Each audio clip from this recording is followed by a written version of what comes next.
नाम की खेती बुआई मैंने तेरे नाम की खेती बुआई मैंने तेरे नाम की तेरे नाम की तेरे नाम की तेरे नाम की तेरे नाम की। और कहती है मैंने ये मेरा काम था कि मैंने खेती बुवा ली। कहने का मतलब कि किसान खेती में बीज तो बोता है परंतु कितना निकलेगा ये उसके ऊपर है। खेती बोना हमारा काम है परंतु उससे क्या प्रकट होगा ये भगवान का काम है। भक्त कहता है कि जब मैंने बुवा दी है तो अब मेरे भरोसे ना छोड़ना, ओ मेरे भरोसे ना छोड़ना, ओ मेरे भरोसे ना छोड़ना, हरि जी मेरे छोड़ना, हरि जी मेरे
हो चुकी है।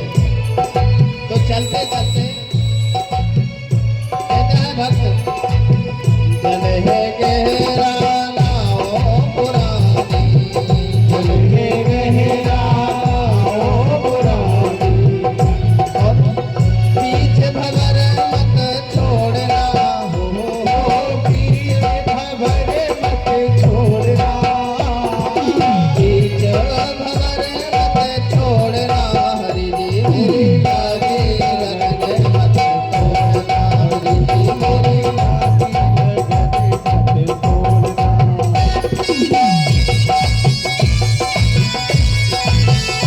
रानी सेवा करते हुए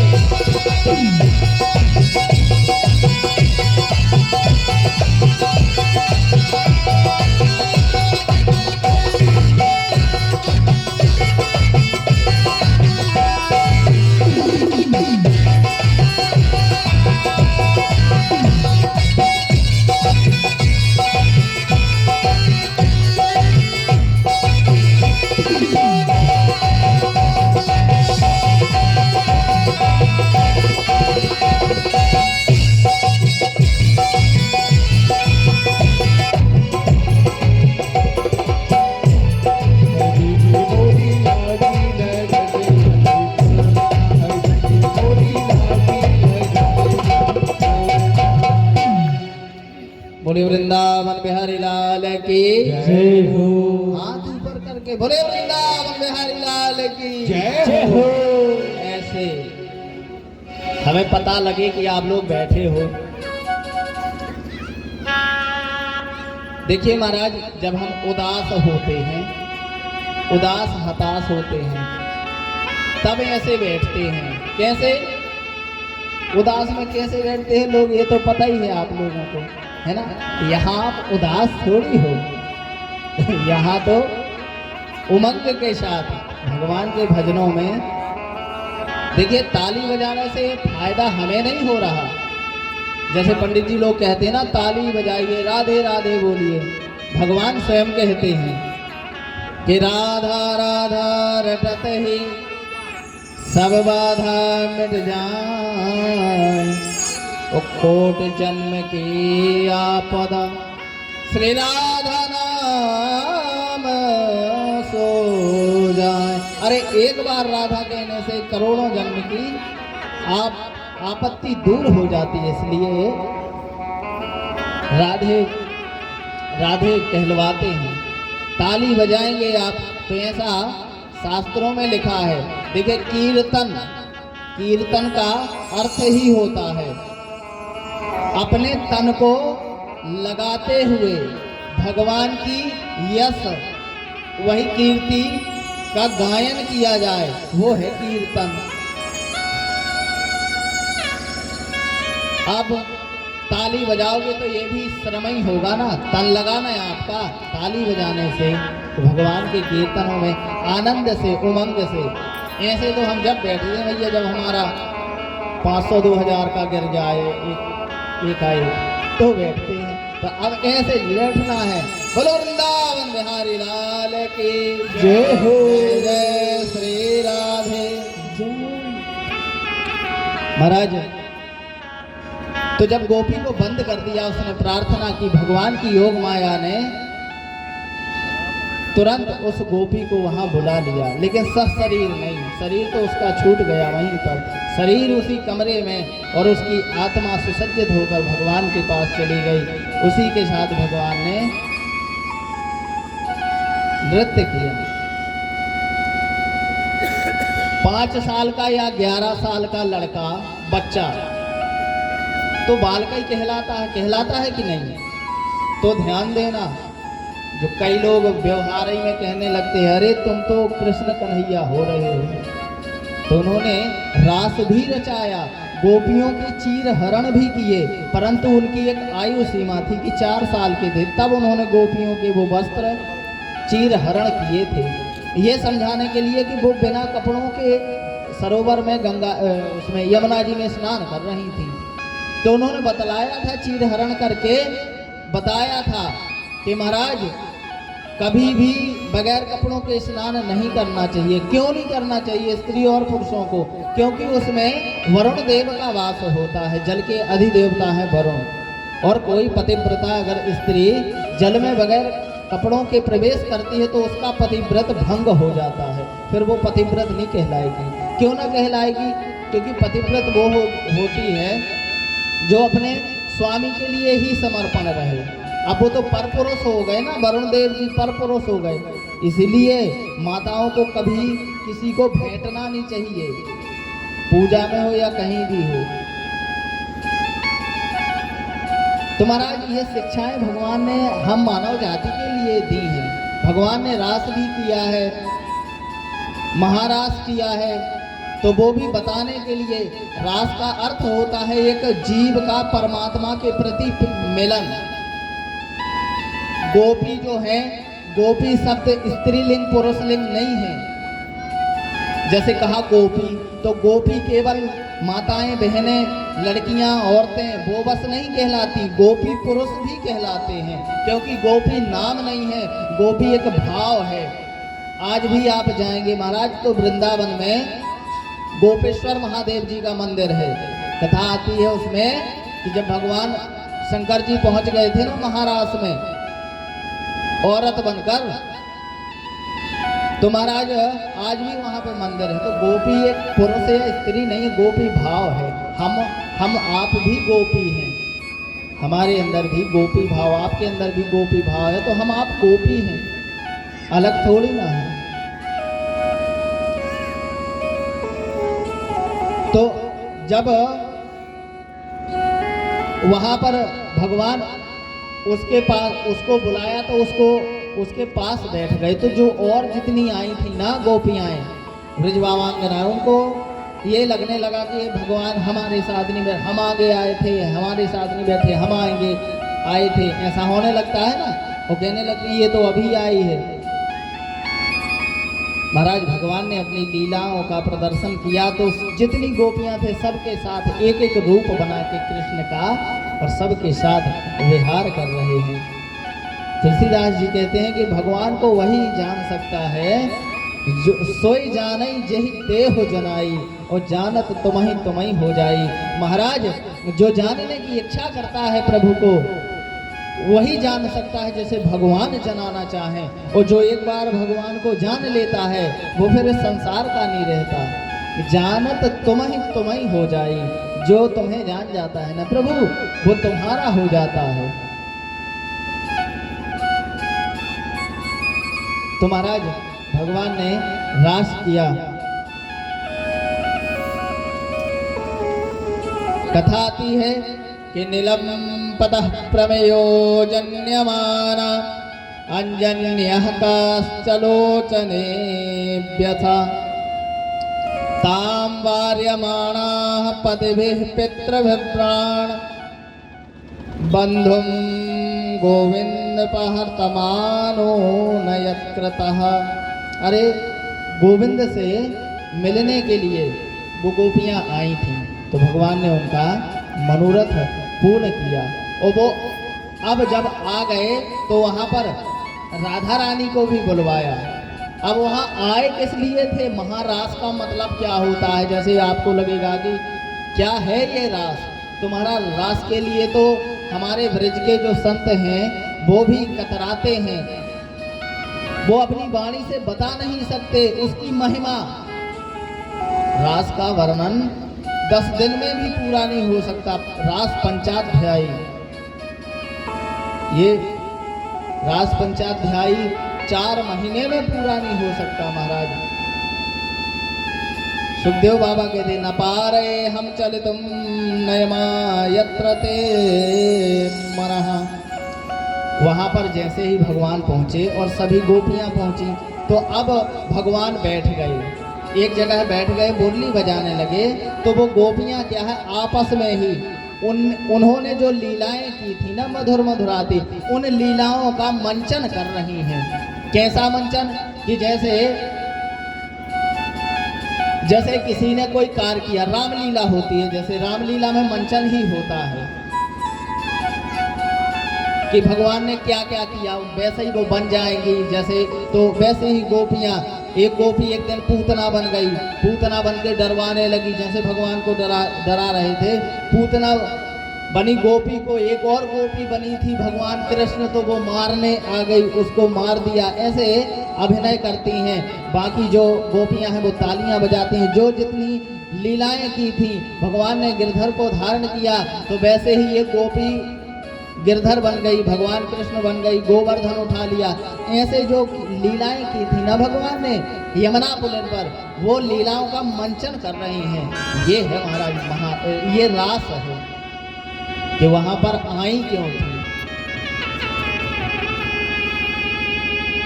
केशव प्रधानम तत्र कामिन्या कामिनः कृतं तानि चूडयाता कान्तमुपमेह ध्रुवम् अनयाः राधितो नूनं भगवान् हरिरेश्वरः। सुखदेव जी महाराज ने कभी इतने बड़े भागवत ग्रंथ में राधा जी का नाम नहीं लिया। यही एक नाम है अनया राधितो नूनम। इसका अर्थ राधा नहीं होता।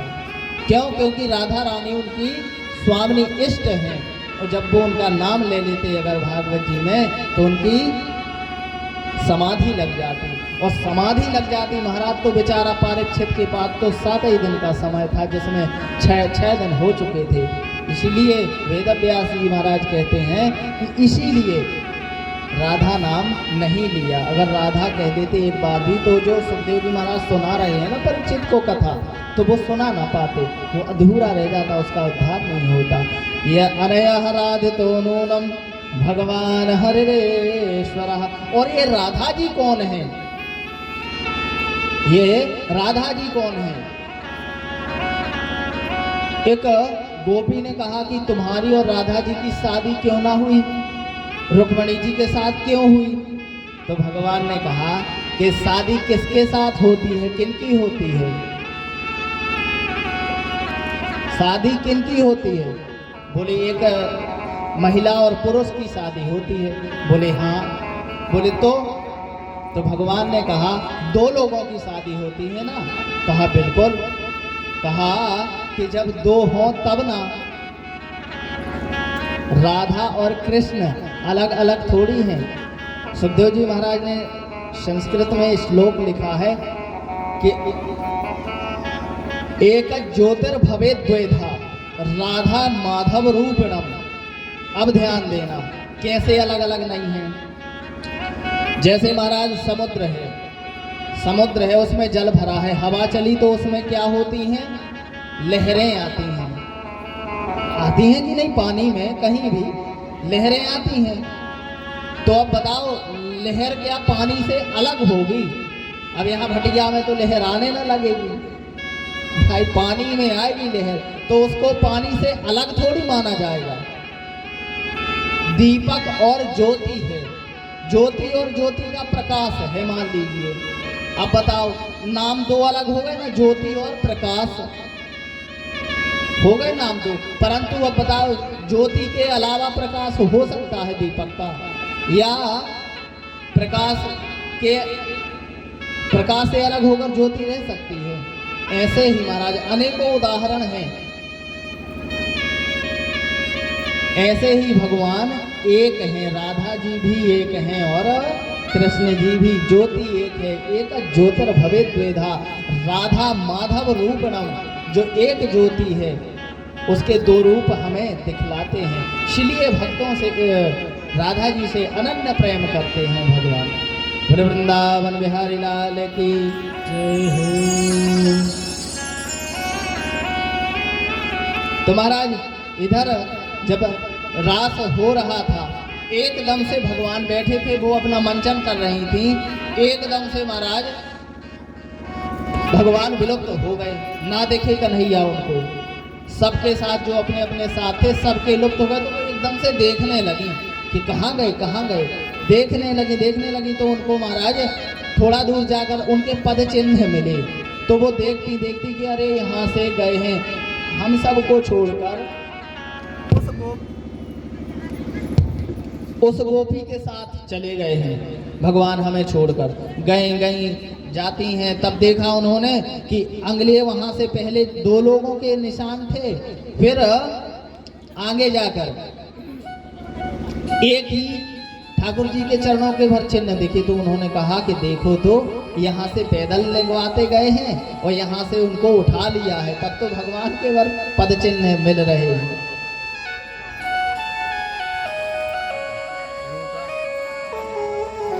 कहते हैं कि यहाँ से उठा लिया है।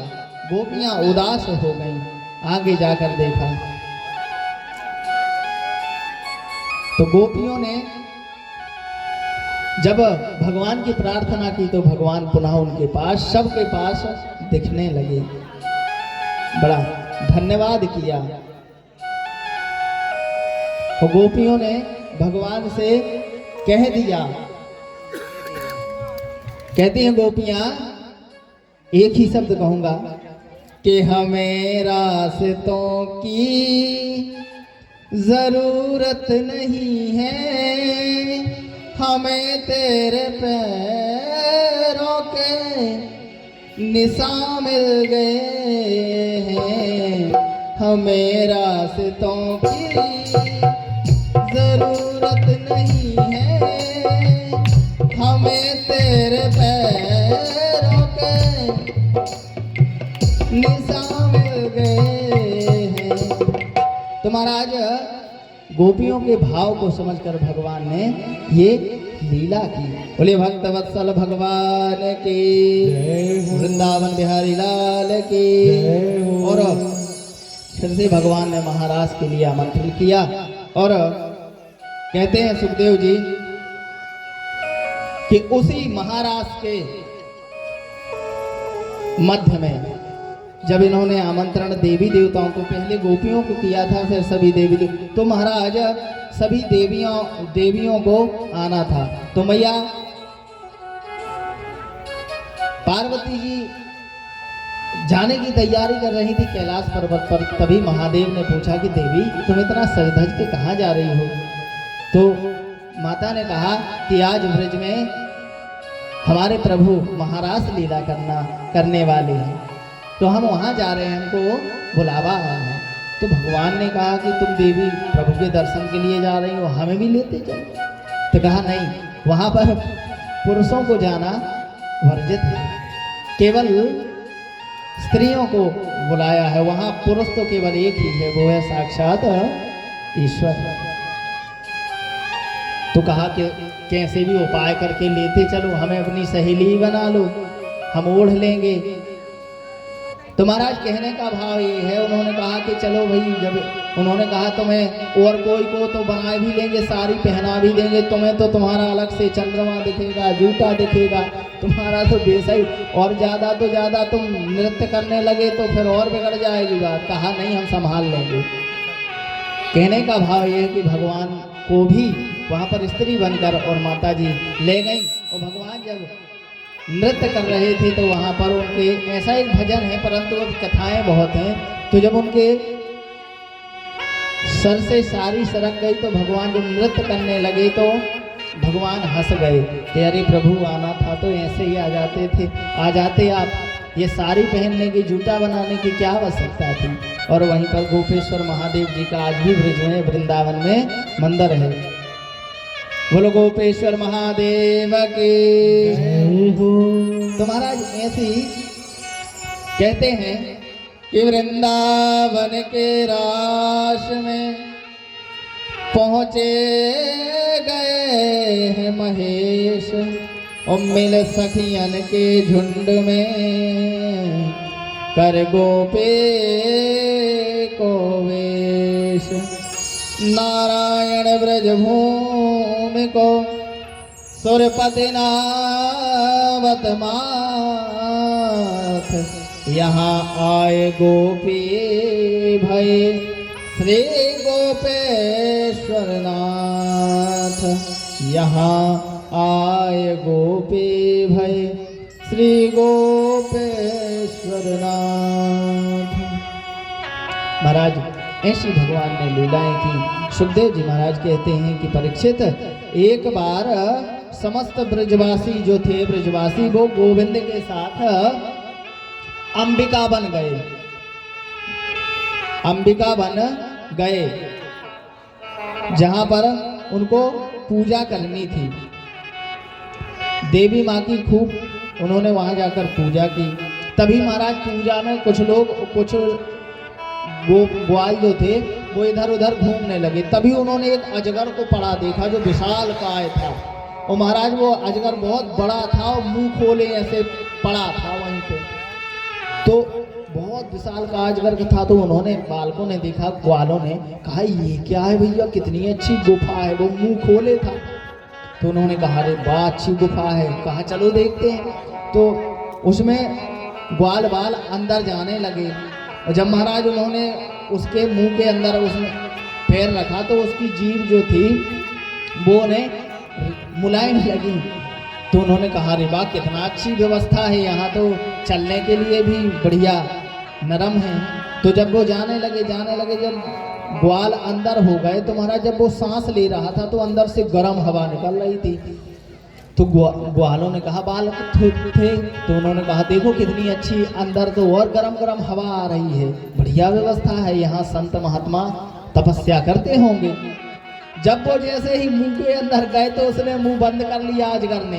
जब अजगर ने मुंह बंद कर लिया तो वो घबरा गए कि एकदम से अंधेरा कैसे लग गया। अब महाराज वो इधर उधर खूब डोलते रहे, घूमते रहे, उन्हें दरवाजा कहाँ मिले, अब वो गुफा थोड़ी थी। तब महाराज कुछ समय जब पूजन से निवृत्त हुए तो कन्हैया ने देखा कि मेरे मित्र सखा दिख नहीं रहे हैं। इधर उधर देखा तो वो अजगर दिख गया। तो भगवान समझ गए कि इसने ही कुछ इसने ही माया की है। भगवान तुरंत गए, उसके मुंह को पकड़ा, और मुंह को पकड़ा तो महाराज उसका मुंह ऐसे फाड़ा अजगर का, और बंसी को ऐसे लगा दिया। तो अब वो बंद थोड़ी कर सकता था। अब अगर कोई मुंह फाड़े है और यहाँ कुछ लगा दो ऐसा, तो फिर वो ऐसा थोड़ी कर सकता है ना? तो चाह कर भी नहीं कर सकता। तो अब भगवान ने वहां जाकर उन गोप ग्वालों को निकाला और भगवान के पाद प्रहार से वो एक पुरुष बन गया। हाथ जोड़कर स्तवन किया, कहता है अहम विद्याधर कश्चित सुदर्शन इति श्रुता श्रियस्वरूप सत्या विमाने चरम दिशा। कहता है महाराज मैं विद्याधर हूँ, मेरा नाम सुदर्शन है, मैं बहुत सुंदर था और मेरी सुंदरता ही मेरा अभिश्राप बन गई। मैं नित्य ब्राह्मण संतों का तिरस्कार करता था। एक दिन अष्टावक्र जी को देखा, जैसे अष्टावक्र जी थे, तो ऐसे ही मैं सुंदर था। आजकल ये ट्रेंड में है, चलता भी है कि भैया मैं सुंदर, मैं सबसे अच्छा, मेरी गाड़ी, मेरा बंगला, यानी सब मैं आते रहते हैं। अगर कोई थोड़ा भी सुंदर होना तो उसे लगेगा कि हम हैं, सो कोई है ही नहीं। जैसे सूर्पनखा को लगता था, उसने कहा था कि तुम सम पुरुष न मौसम नारी, यह संजोग विधि रचा बेचारी। महाराज इस शरीर का अभिमान नहीं करना चाहिए, अभिमान किसी भी वस्तु का नहीं करना चाहिए, क्योंकि जो हमें आपको दिख रही है वो नश्वर है, एक दिन नष्ट होनी है। और महाराज जैसे नष्ट हो जाना है उसका अहंकार क्यों? एक होता है मच्छर और एक होता है मत्सर। मच्छर क्या करता है, हमें ऊपर से काटता है।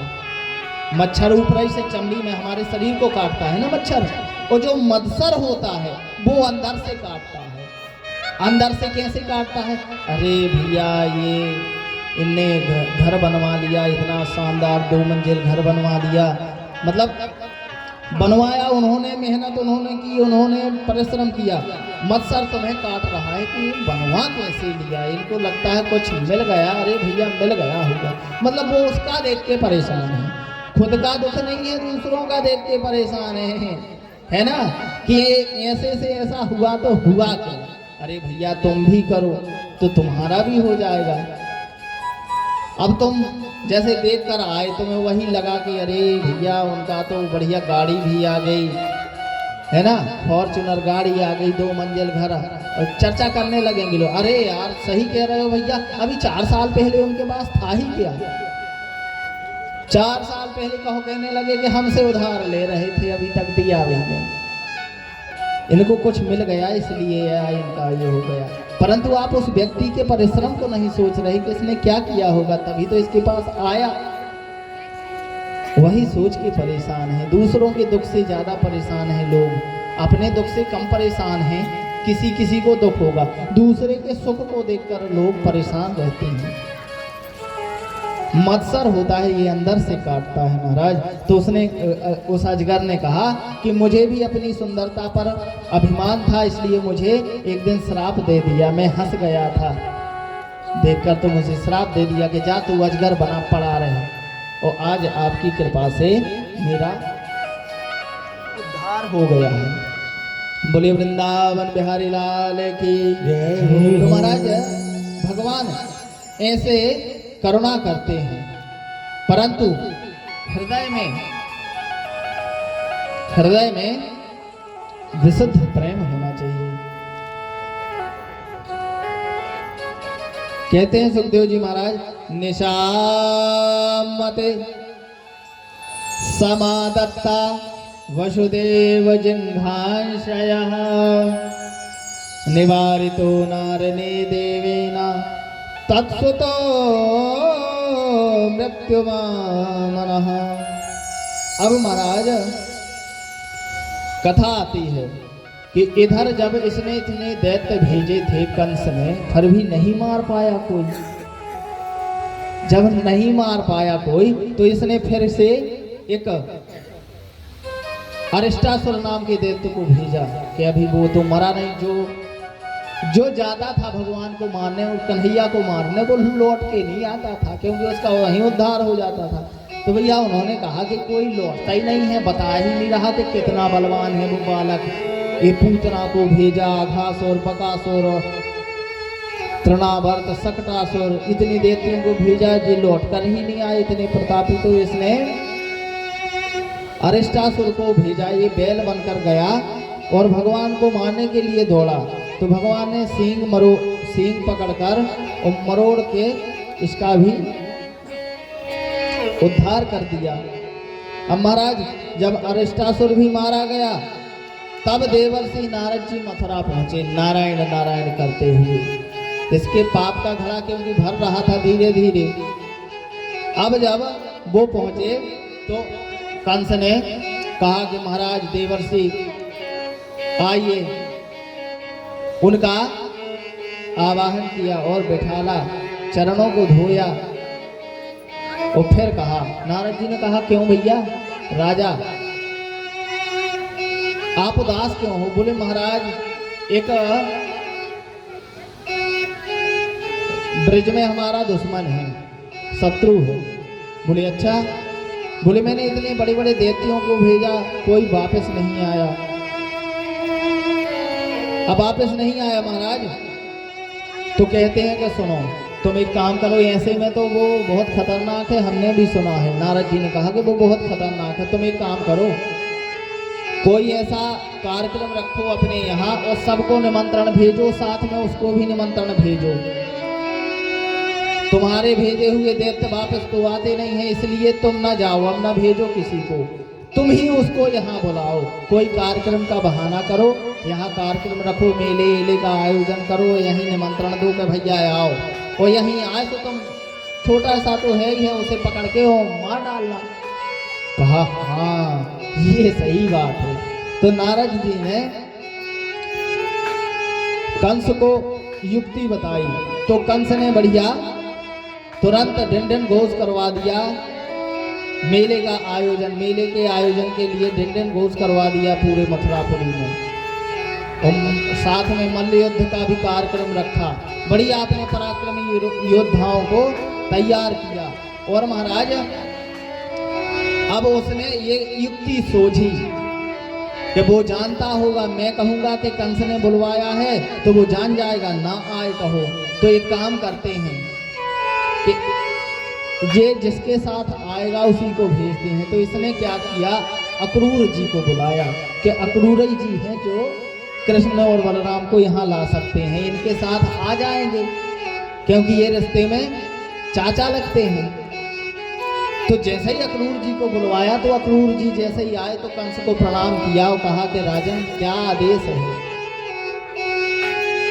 तो वो पैरों में गिर गया कंस अक्रूर जी के, और इतनी लंबी चौड़ी डंडौत की कि उनको आश्चर्य हुआ कि भैया बताओ इतना बड़ा राजा हो, कंस जैसा राजा, कंस रावण जैसे राजा तो हुए ही नहीं।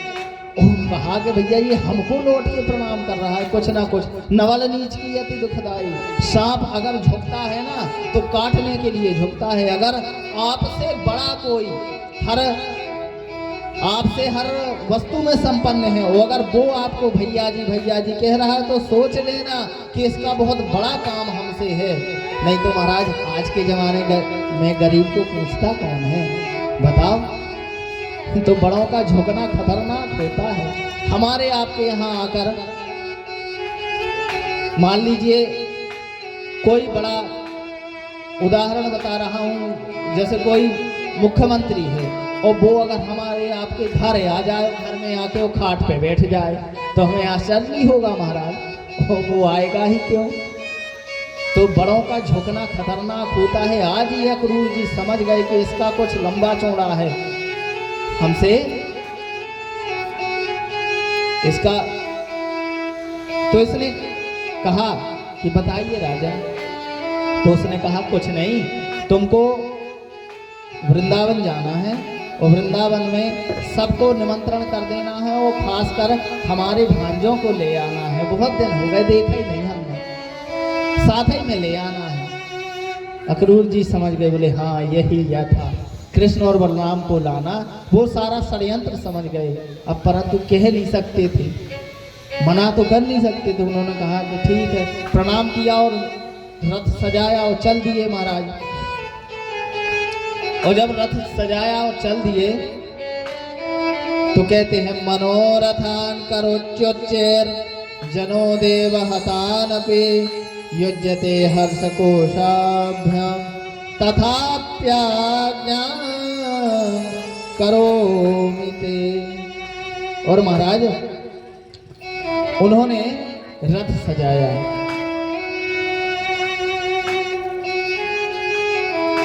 रथ सजाया और चले। अब वो मथुरा से वृंदावन ज्यादा दूर नहीं है, 8-10 किलोमीटर है, परंतु वो सोच में इतने डूब गए कि अरे राम राम, उसका मनोरथ वो जानते थे कि कृष्ण बलराम को हम लाएंगे और ये मार डालेगा यहाँ, और हम पे ये इसका दोष लगेगा। और वो छोटे छोटे बालक, एक कंस बहुत क्रूर है, तो वो सोच रहे थे। तो जो रथ का रास्ता था वो महाराज वृंदावन की आते समय वो वृंदावन आकर और थोड़ा पद भटक हुए तो आगरा पहुंच गए, क्योंकि वहां से जाने के बाद आगरा ही मिल जाता है। तो महाराज वो उस समय जब उन्होंने देखा कि अरे मैं तो दूसरे पथ पर आ गया हूँ, फिर उन्होंने अपने आप को संभाला और शाम हो गई महाराज। 8 किलोमीटर रथ से आते आते सुबह से शाम हो गई। वो कितना भटके होंगे, बहाना बना रहे थे कि हमें जाने ना पड़े किसी ना किसी प्रकार। जैसे हमारी आपकी इच्छा नहीं होती कहीं जाने की, तो हम आप लाख बहाना बनाते हैं। अब बहाने से याद आया महाराज, कहीं कहीं चल जाता है और कहीं कहीं नहीं चलता। कहा कैसे? बोले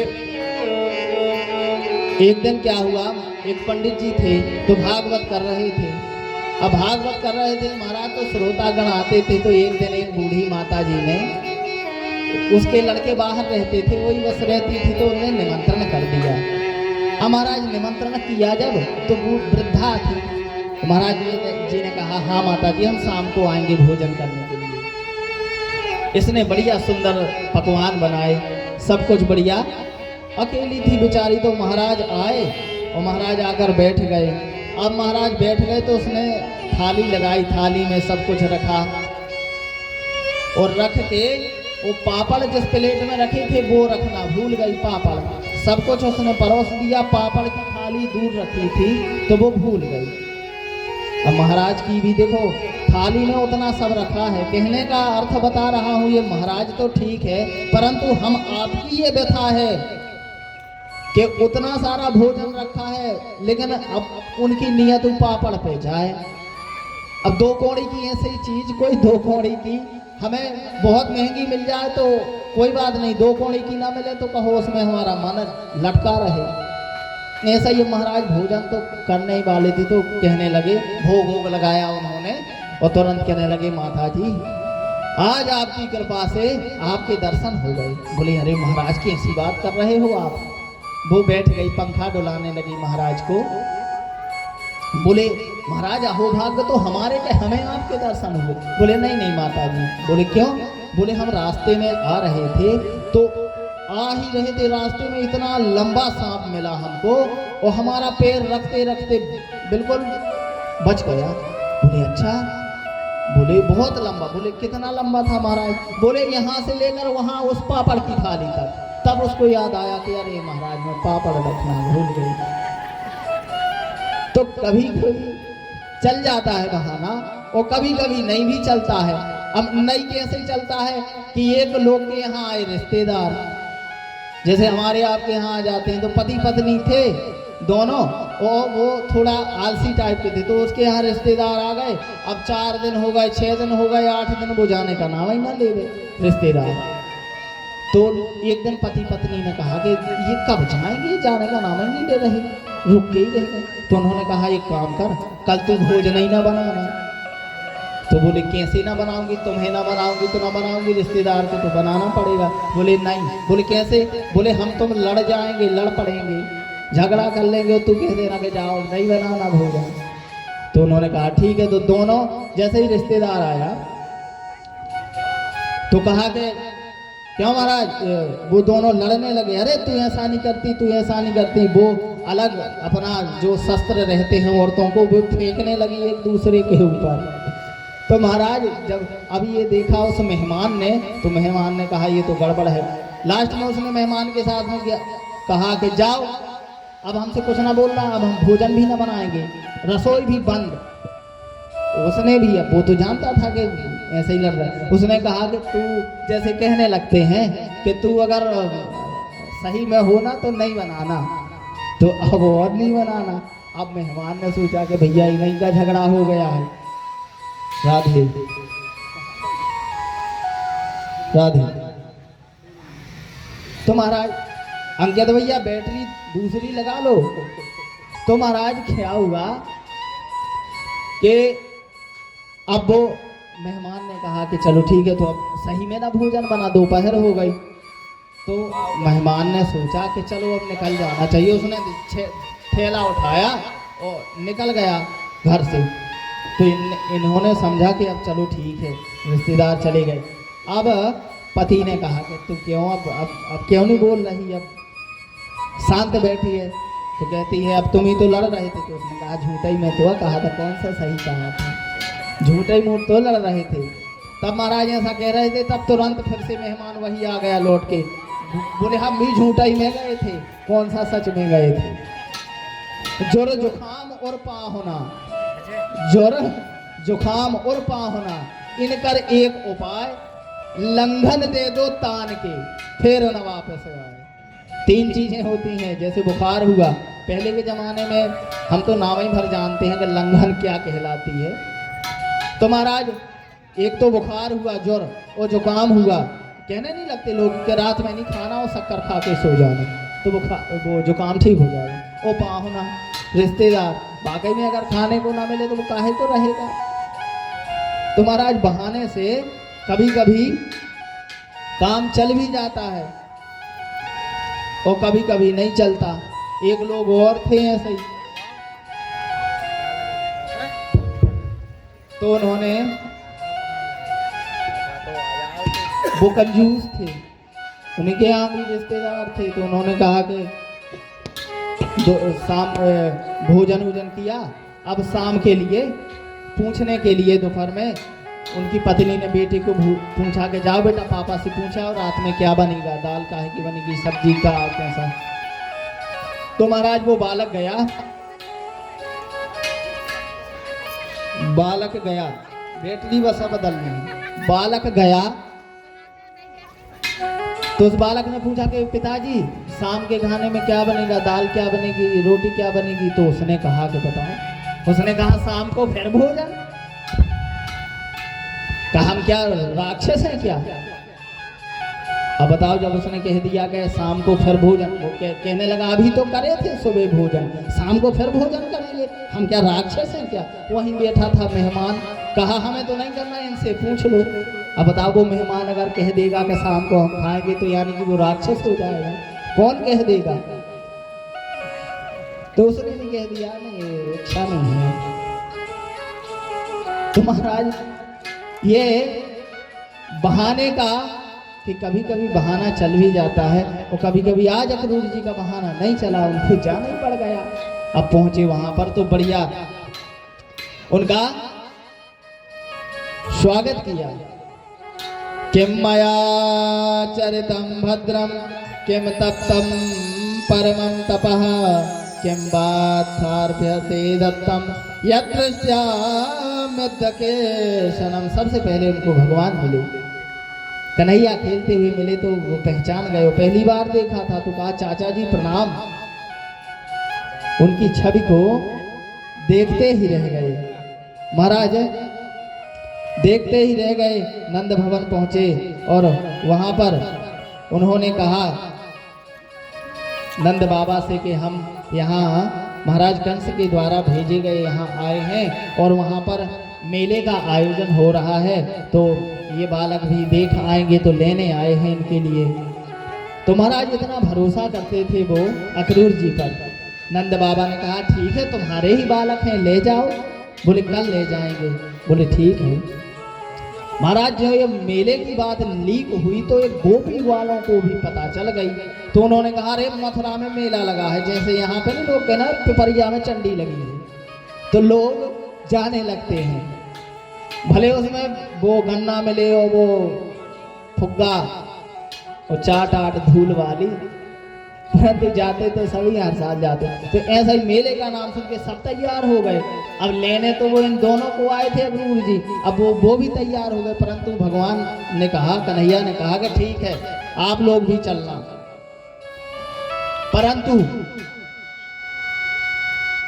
वापस आ जाना। तो बोले नहीं। तो इन्होंने कहा कि ये तो ऐसे में वापस ना आएंगे। महाराज सुबह हुई तो संध्या वंदन करके और सुल्पाहार करके जाने लगे कन्हैया। कन्हैया और बलराम, कृष्ण बलराम रथ पर आरूढ़ हुए। कुछ दूर तक चले। जो ये गोपियों को पता चला महाराज, तो गोपियां रथ के आगे खड़ी हो गई, कोई लेट गई और कहने लगी कि कन्हैया तुम मुझे छोड़कर मत जाओ, क्योंकि हम तुम्हारे बिना रह ना पाएंगे, तुम्हारे बिना हम रह ना पाएंगे कन्हैया, तुम मत जाओ। राधा रानी भी आ गई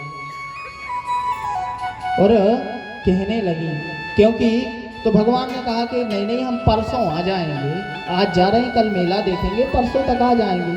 भगवान से इतना दूर नहीं होना चाहती थी वो गोपियां। वो नहीं जानती थी कि ये भगवान है, वो नहीं जानती थी कि ये भगवान है।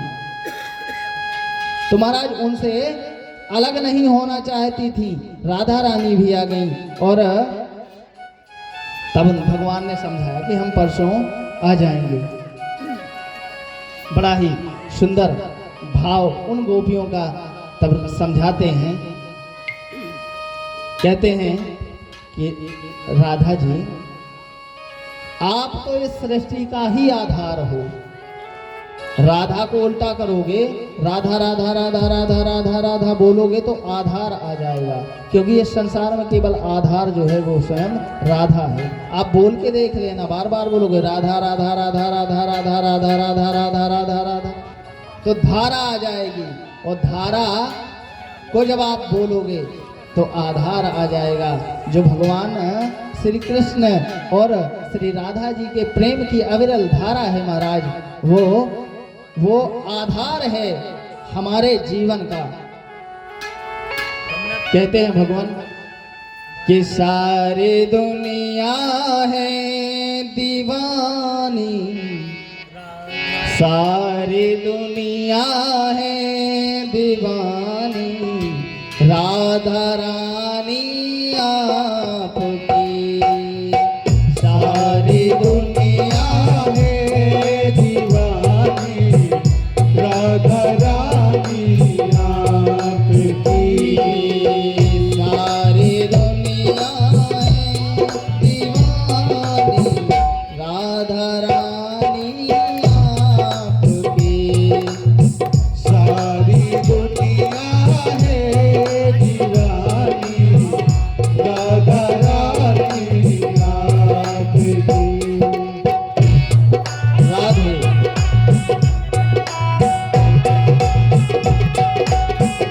सेवा करते हुए उदास ना बैठो।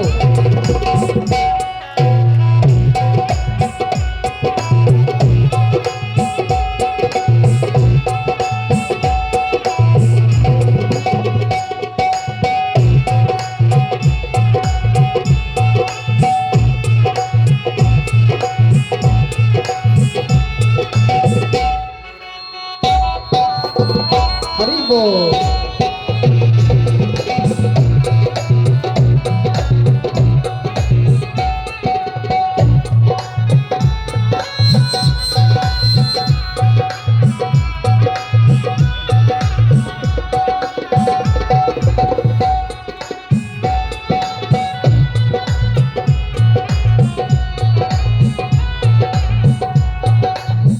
और कहते हैं सारा जहां है तो चमन और इस चमन के फूल तुम। सारा जहां है तेरे चमन और इस चमन के फूल हो। और कहते हैं इन सभी फूलों में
कहती हैं गो, कहते हैं भगवान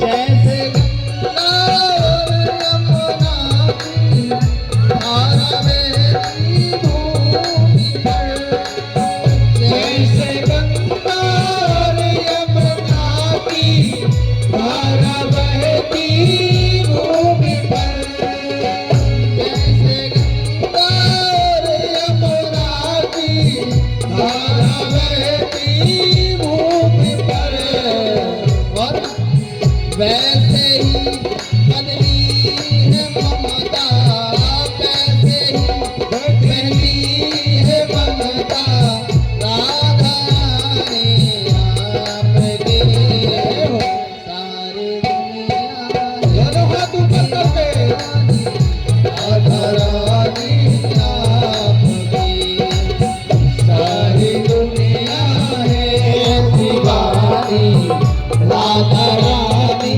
आपकी,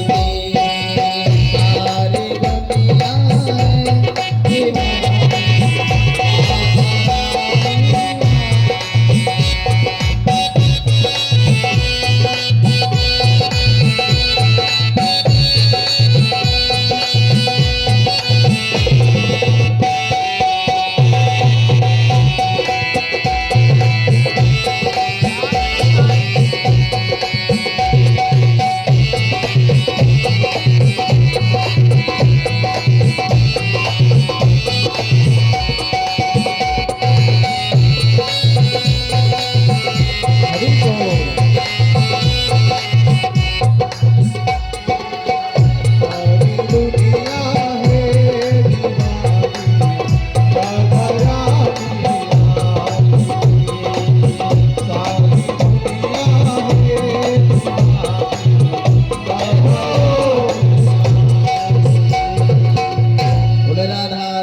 सरकार की। और महाराज भगवान ने कहा